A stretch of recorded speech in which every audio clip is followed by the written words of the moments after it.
Hello, everyone. Welcome to the Mother of All Grief. Hi, friends. Well, today we are going to be talking about healing. And is that even a possible thing? Can you heal after the death of a child? I don't know.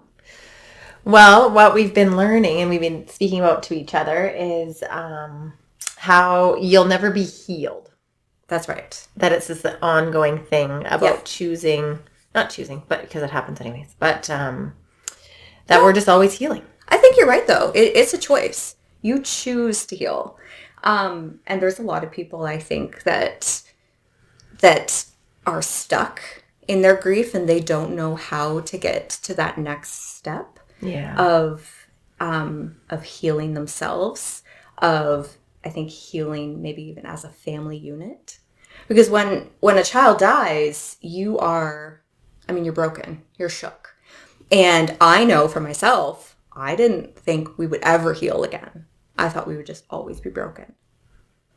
But I think that the more you're honest with yourself and the more that you really intentional. Yeah. Like intentional choosing Yeah. of, okay, how am I going to make it through today? That's right. Or like sometimes that moment or that hour. Right. Because sometimes it's really, real heavy. Yeah. I also think too that when you're in early grief, it's really hard to kind of see the long term, right? It's hard to see the future and what what that life is going to look like. What it could look like. Yeah. Even what it could, yes. So it's almost like we almost need to break that down a bit maybe. Yeah. Or just to be able to like early versus almost 6 years and just over 2 years later. Yeah. Right? For our journeys. So what did healing look like for you early on? Or when did you know you were ready to heal? Well, for me, I really think that it was crazy because with anticipatory grief, there was different stages. So like when something sudden happens, there's just this like, bam, this happened. Like, and for us, like that's kind of diagnosis day. Right. You know? So we get slammed with that, but then it's like, okay, yes, this is horrible. Your child has terminal illness. Obviously that's earth-shattering. Because then you just have this hope phase. Yeah. So then you're like, okay, well, how can I learn to live right now? And for us, our big thing was like, if Marin's life was going to be short, it was going to be full. And so we really wanted to just like pack as much as we could into that time. I love that. Especially for her that like, she had a regressive disease. The disease that Marin had was called Lee's disease. And it was like ALS in a child. So when we're losing things, we wanted to do as much as we could while she could. Right. So the healing's changed for us in our journey. Like, what about you? What do you feel like when you knew? You know what? For me, it happened really early on. I would say probably within weeks of Tyson's accident. I went to my first grief meeting, like an in-person child loss grief meeting. And like with one-on-one or in a group? In a group. Oh, wow. Yeah, it was in a group. Okay. And it was intense. And there were a lot of people that were they were so broken, understandably. Of course. And a lot of the conversation was around, it was just really depressing. And there was one lady who showed up and she had lost her son when he was, I believe, 7. But it had been like 10 years. And she was so inspiring to me. And I just remember looking at these people over here and then this lady and being like, interesting. Who do I want to be? Wow. I really wasn't okay with my children. My other children were so young. They were just turned 5 and my youngest was under 2. And I just thought their lives can't be over. Like, we have to heal. We have to take the steps to heal as a family. Well, and I know that we had that conversation a lot too, was that if it wasn't for Ada, it would have been so much easier to just stay under the covers and never come out, you know? But when you have this other kid or kids in your situation, that we have to still give them life. And like, what would our kids have wanted? Like, they wouldn't want us to be like, and so that's funny that you say it, because I think that there is some people that we see grieving, and it's not out of like a judgment by any means, but it's just about like, who do we feel like in our core of like, how can I still be me even though I don't feel like me? But like, it's been a bit of a thing, like, of just like tiptoeing around, this feels good, this doesn't, or and it's really about leaning into those things, I think. Yeah, I agree. And I think that's what the whole healing journey is exploring what feels good, what doesn't feel good, what are you okay with letting go and be part of the past, and what actions do you want to take moving forward that's gonna, I think, just make you lighter. I think, you know, like, sure. I needed to feel lighter. And so probably I would say the very first step I took was gratitude.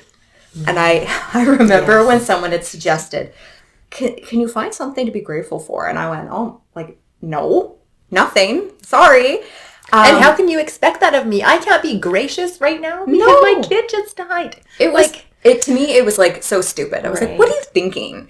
And then I just kind of sat at home by myself one day and I just thought, well, I'm grateful for my other children. Is that enough? Like, what else? Like, well, I'm grateful for my house. Like, I had to start with kind of the basics. Like, just the really simple things. I'm grateful for clean water. I'm grateful for vehicles that run. Interesting. That's good. To break it way down. Yeah, well, you have to, because anything further, anything too far in the future, or anything too elaborate was just like, I felt like I was lying to myself. Like, I'm not really grateful for another beautiful sunny day. Like, well, and it depends on the day, because I feel like some days I was just like, I am so thankful I got 6 years of Marin, because I could have only had 2 or whatever, like, or I could have had, like, I will forever choose having her versus never have got to meet her, or like having her influence our lives. And I know that you and I have talked, like, you feel the same way, right? Oh, I have goosebumps. Absolutely. I mean, you would choose this pain and suffering over and over just again. to have them. Oh, yeah, 100%. Right. But also, if I could choose to not have any of this pain and suffering, like, of course I would choose that. Like, duh. That's the big part where people are like, I don't know how you're doing this. When people say that to you, and you're like, well, I don't either. But here I am. Yeah. Like, I don't know. Like, it's kind of like one of those things that I guess people want it to be a compliment. Yeah. But then there's also this matter of like, what choice do we have? But I guess, like you said, it is a choice. Yeah. It's a choice. And you just have to be intentional. Yeah. So what were some ways that you were able to heal? Well, for me, I'm all about self-care. So I'm a massage therapist by trade. So I've been massaging people for 22 years because I'm quite old. But so I have seen what happens in people's body when they hold on to trauma. And so I think that I was always, if I could escape my life, like in those hard times, like anytime that Scott would know, he's just like, you're having a bad day. Did you book a massage lately? Like, that would be my space to be like, okay, I just need to go and not talk to anybody, and somebody just needs to put their hands on me. Yes. So whether it be like a massage or like energy work, like Reiki or anything, I had to have that. Lots of counseling, like therapy. Yeah. But again, like, that's ingrained in me as a therapist. So it was something that I was very aware of. I always really admired that about you, because I was not very good at self-care. I really just put my energy into taking care of my family, and I put myself on the back burner, and I would check in with you, and you'd be like, oh, like, are you, seeing anyone for therapy, or are you, getting a massage? And you'd be like, oh yeah, on it. And I was like, oh wow, look at this girl go. Like, but otherwise I was a psycho, and you could ask my family and they will also agree. But like, I think it's that piece of like, I don't do well with no sleep. And in our situation, Marin would wake up in the nights gasping for air. Like her brain didn't tell her body to breathe. So it was scary every night. Every night was also like, is tonight the night? Like for years. But because then it becomes your normal, that isn't normal whatsoever. You have this piece of like just constantly this hamster wheel thing of like, am I going crazy? What is that place that I can have? And so I learned early on that somebody, I don't know if it was my therapist or if I read something, and they're like, even if your kids are after you, just go into your closet and shut the door. Yeah. And it's like, even if it is that 1 minute to just be like, okay, I've got this. And you need that quiet. And because we all know as moms, we won't get it if we just go to the bathroom. They're like, hello. Yeah. I need you. That's right. So I don't know. Like, it's just been so many pieces. Yeah. I find it interesting to see how healing changes from early grief to, I don't know if there's a mid grief, but we'll say more experienced grief. How that can just look so different. I found that healing was, I had to start small, and I needed just kind of like little things. So I did a little bit of therapy, not much, because I'm an introvert, and That's fair. I felt like I could do it better myself. And But then reading books? Like, yeah, so I read books. I actually, a huge part of it was like watching YouTube videos. I wanted to read about near-death experiences. I wanted to hear about signs, and I wanted to, like, for me, it was healing to know that Tyson was okay, that he was on the other side, just living his best life. And I found so much comfort in that. And when I look, I mean, I don't really do much of that anymore, because I know that Tyson's fine. I know that we're going to be okay as a family. And so now, almost 6 years, healing for me it's funny, it's more about self-care. It's like making time for myself to meditate or to journal or get together with friends, because I was so closed up for so long that I really just I couldn't face other people. I didn't have the energy to really put into anything else, right, other than kind of survive and find my little pieces of gratitude. So today, I think healing looks a lot different and feels a lot different. for sure. And so for us in the caregiving role, it was more so this piece of like, which I've heard the term before, caregiver's relief. Yeah. Like once they've died. And of course, there's nothing that's relieving once your kids gone. But the load of the care, it's just so different when you have a special needs kid versus an able-bodied kid. Yeah. It's just very different. And so once Marin actually passed, we were kind of left with this like empty space. Like clearly in your home, that's the same for everybody in child loss. But without that piece of like, that was our job, like another job that we had lost. And so I agree with you in that part of like looking for the signs. Literally, I listened to the audiobook. You had given me the actual book, Signs. Yeah. By, what was her name? Is it Lynn Jackson? Yeah. Lynn, yes. That's who it is. And she was it's so neat when you can hear it in her voice. Like I loved like just driving on a road trip and listening to how other people get signs. And I was just like, okay, I believe in getting the dimes, and I believe in the butterflies or for sure blue jays that Marin sends or whatever it might be.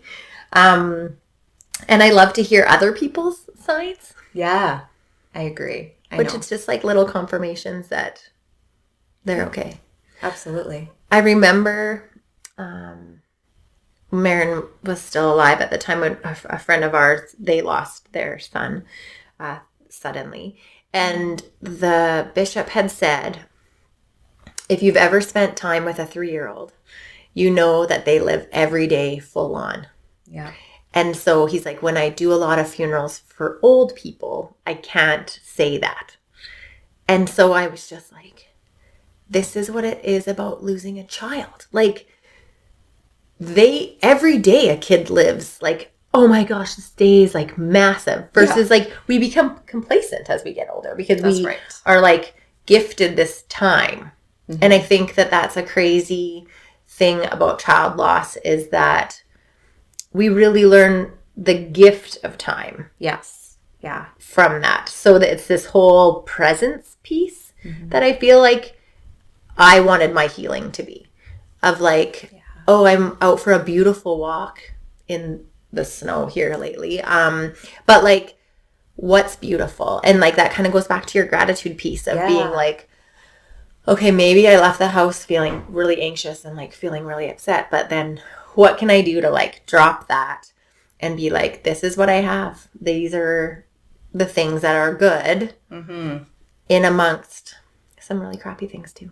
Well, and nature is so healing. I always feel better, and I know you're always going for walks out. I'm a walker now. You're a walker. I was never a walker, but I've become I'm going to be a winter walker this year too. Oh, I love that. I've been working on it. I decided minus 25, that was my limit. Oh, understandable. I get it.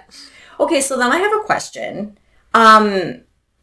You talk about that, like, that so-called relief that's supposed to happen. Caregiver's relief, is that what you called it? Yeah.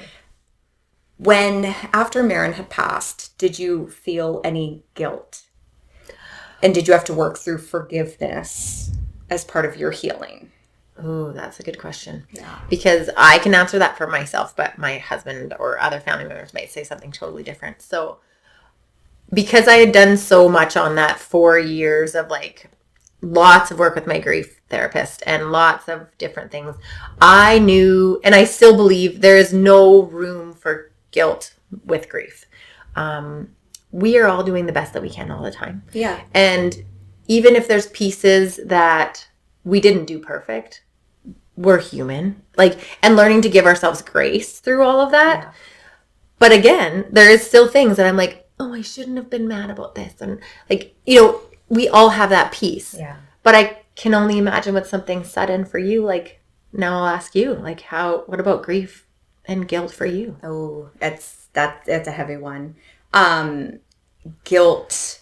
I think there's always the, could I have prevented this? Right. And that's the big piece. Yeah. That's like, we aren't in control. No. And we learned really quickly on, like, there was really no changing our situation with what happened. But I was able to, with lots of intentional healing and practice, and I think a lot of it came down to talking with Tyson, I was able to release a lot of that guilt. My husband doesn't. He's made that choice. He needs to hold on to his guilt. Regardless of how much I've tried to reassure him that, you know. Yeah, we can't do that for them. No. And I think that's the beautiful thing about healing is there's no end to it. There's no, like, and it's not linear. And it's totally not linear. Like, because I feel like then all of a sudden you have a bad day and you're like, oh, I'm moving backwards. And it's like, no, I'm actually just sidestepping. Yeah. But then I can get back in line again. That's right.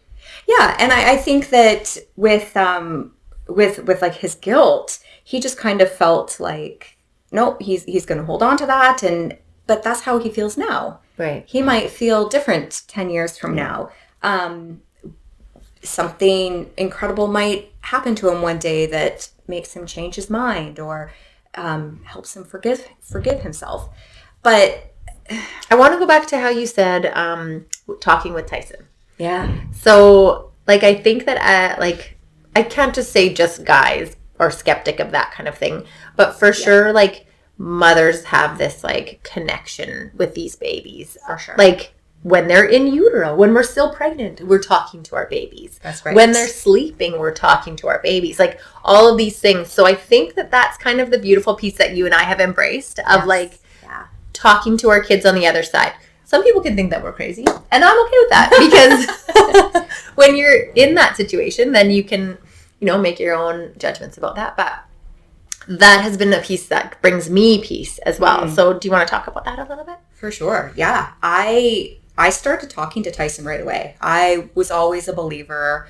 And I just, things that happened, the way we felt him there, and not just like my husband, very skeptical, but the things that he had experienced, like there was just no denying it. And so I love it when they can do that. oh, it felt so good. And it was actually, for my husband in particular, it was going to see a medium Okay. that was like life-changing for him. Like he was like, this is real. Tyson's not gone.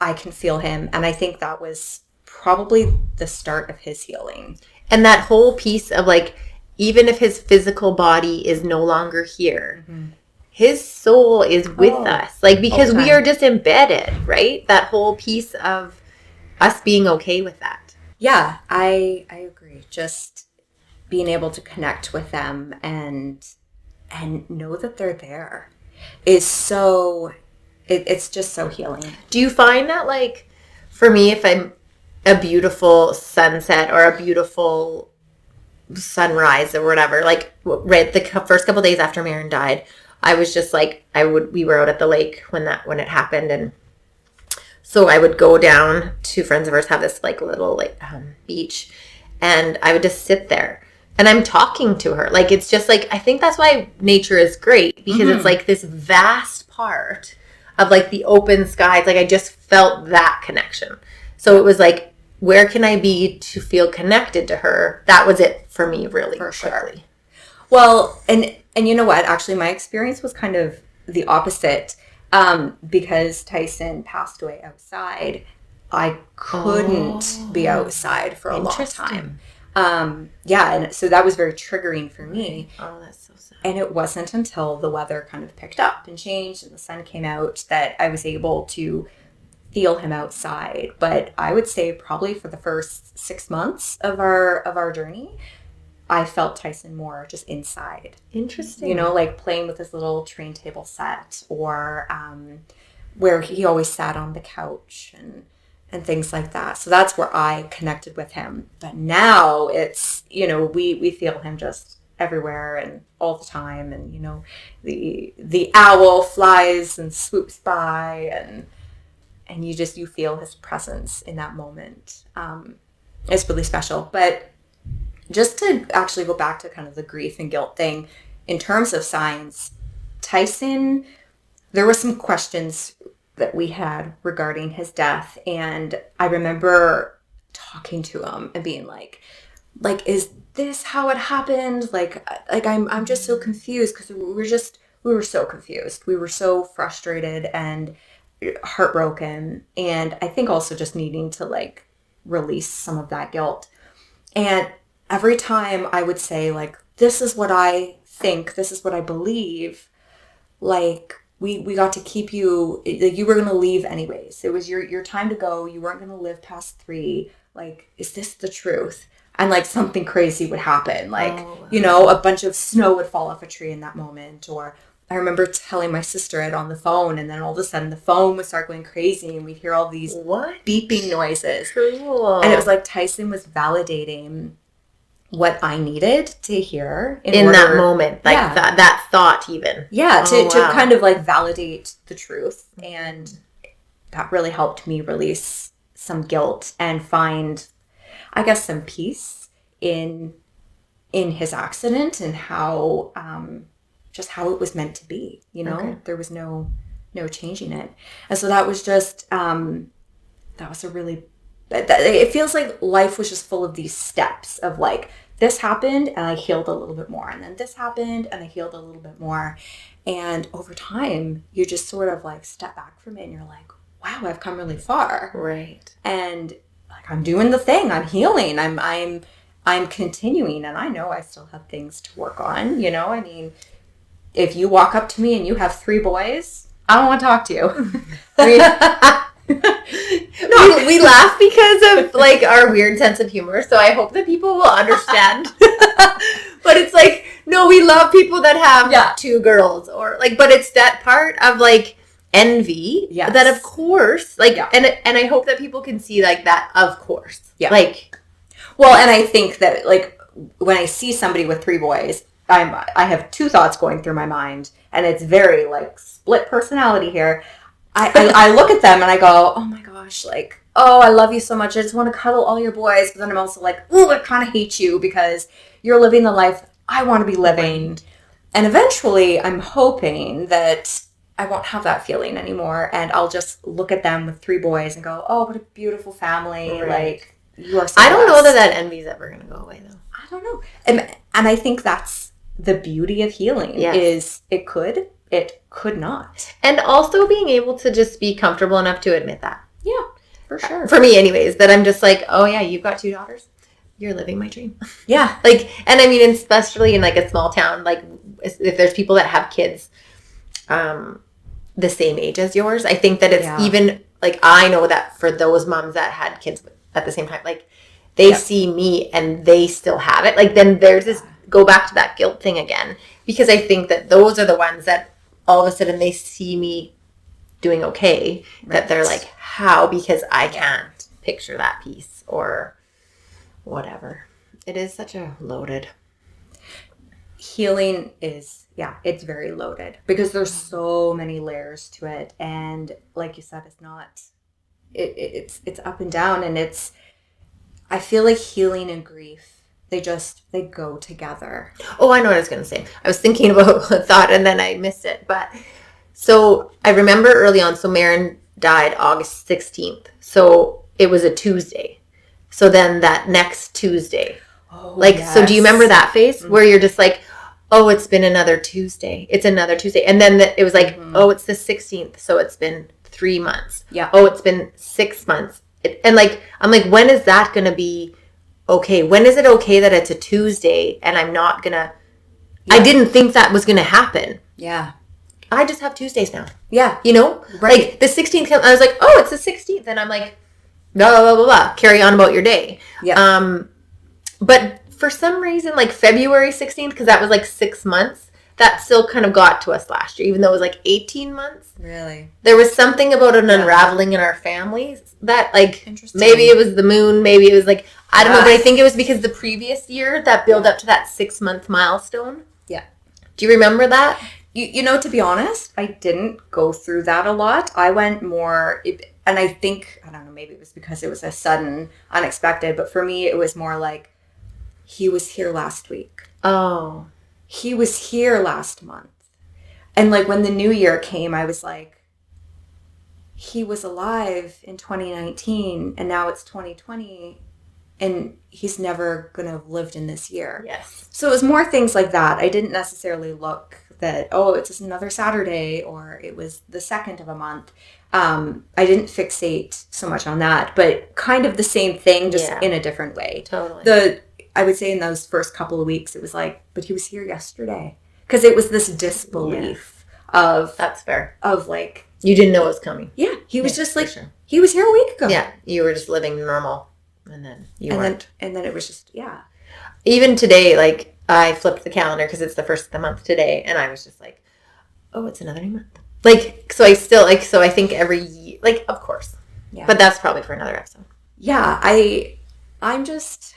I feel pretty good where I'm at with my healing. And I think that being able to show other people that healing is possible. Yeah. It's not a beautiful process, but I think you can do it. Yeah. I know you can do it.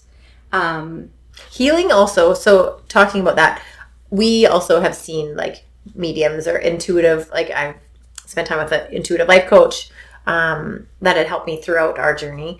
I also seen a medium that was unbelievable.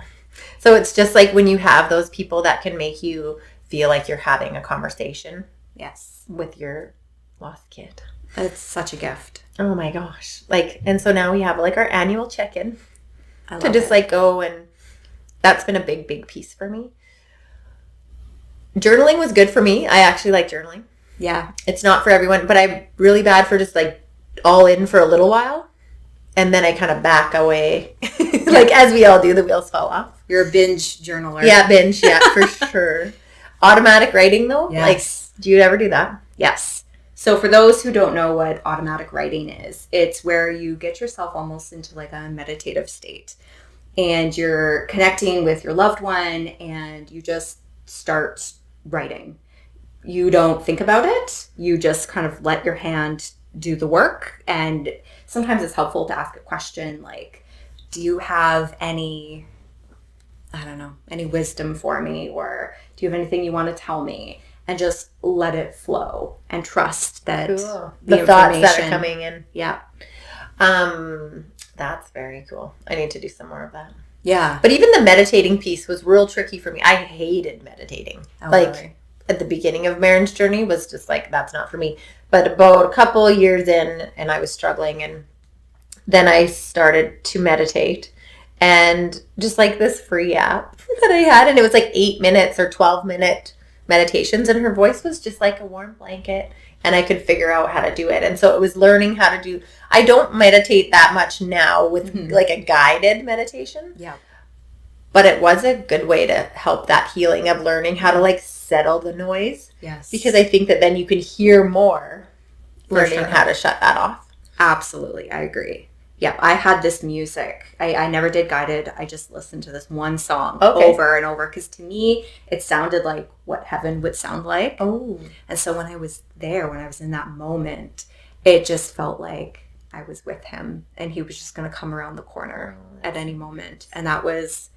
yeah, that was one of my kind of tools I had in my toolbox for healing. But like we say, as we go through this journey, the longer we're on it, I don't need to. I mean, I still do meditate occasionally, and I find other ways that are kind of meditative, not necessarily, closed eyes listening to. Right, as what you think. Yeah, right. Because I think that meditating looks different for everyone. Oh, 100%. And so my walks are kind of like that. Yes. And so I have a playlist of like Marin's, like Feeling Close to Marin, it's called. Aww. And so it has like a bunch of different songs some that she listened to and some that I found after she passed. And so if I was going to have what I call, some of my friends know this term, my weepy walks. Like if I just needed to like have a crying walk. Yeah. Which that isn't a common thing, but I mean around certain milestones I'll still do that. Yeah. But I think it's giving yourself those safe places to unload. That's like not upsetting your husband or your kids or, those other things. Having those weepy moments, that is healing. There's actual science behind the healing properties of crying. Yes. Right? Like it's so good for you to release those things. That's super healing. We've also just got stoked though before that I'm like, you need to just cry more. And he's like, what do you mean? You cry all the time and look at you. You're not any better. And so I laughed about that too, but it is funny how everybody just has to do it for them. That's right.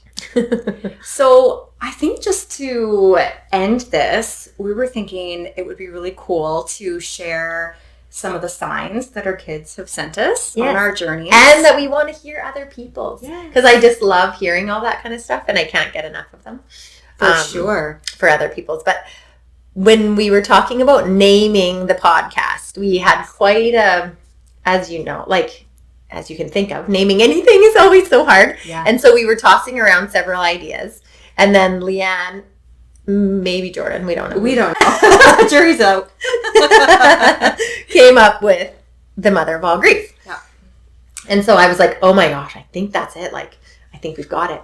And she was, I was just so excited. I was like, okay, well, I'm going to jump on some sort of like AI. No, first she said to me, okay, well, the kids will send me a sign if it is, if this is it. You're just like, so I'll just wait and see what the kids say. Yeah. And I was just like, well, of course, that's what we'll do. That's what we do. Let the kids guide us. So like the next day or 2 days later or whatever. Yeah. And then I was like, oh, I just want to like see what kind of like logo or something we could come up with. And to figure out the font and whatever she was playing with. Yeah, exactly. And so I had typed in our name and the computer like auto-generated all these different options. And I'm scrolling. And this one I see in blue, which both Tyson and Marin, that is their color. Yeah.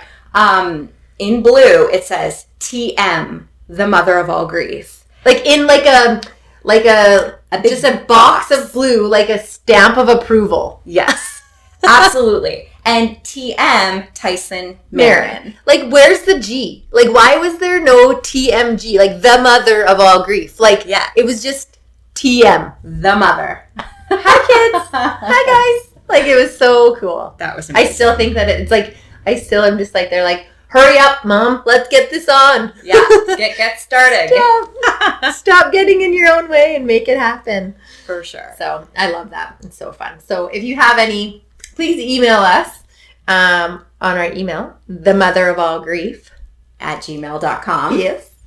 And we look forward to hearing any of your signs or stories of connection that you've had with your loved ones. And we're excited. Yeah. Thank you for joining us today. Yeah. See you next time. Bye.